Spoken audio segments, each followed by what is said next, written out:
things on this one. I'm trying on this key of D flat major, 5 flats, to use the B flat by playing the A here in the front and the 3rd key on the right here together, because it gets a better sound, and on my particular instrument it's a little better in tune.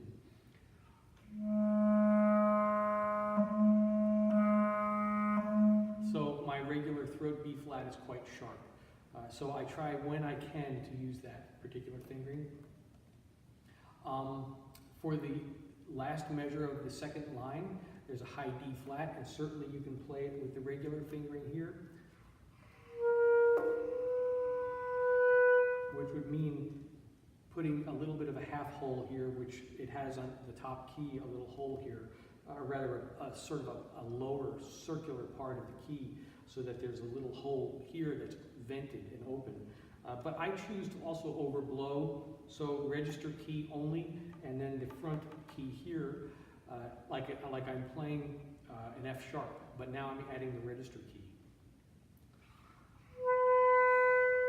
When I studied with Joe Allard at Juilliard, he had advised those fingerings as an alternative if you're not able to get another note out. For instance, if it's in a passage that won't allow you to get it as quickly, he said these are a good alternative. So you play a regular high C, and after the high C you can overblow these notes. So C, D flat, like an F sharp, just with the register key, then with just the register key only as a D.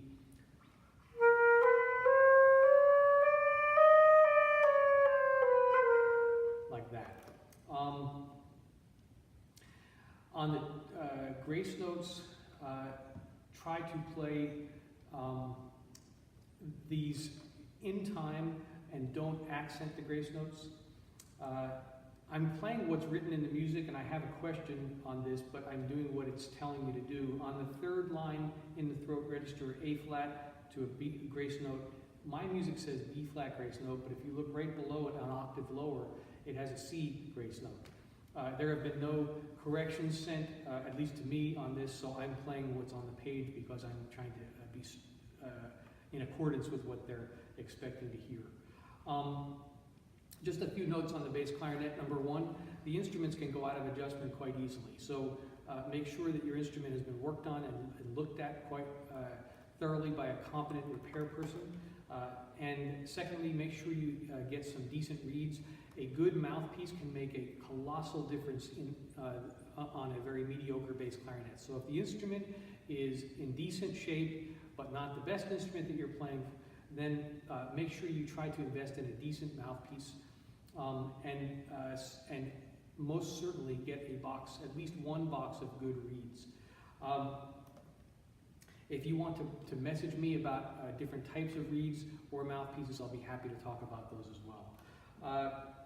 The position of the bass clarinet, it depends on the instrument you have. This is a low C Selmer privilege bass clarinet, and this particular chair is about as high as I can get, or as low as I can get the peg here.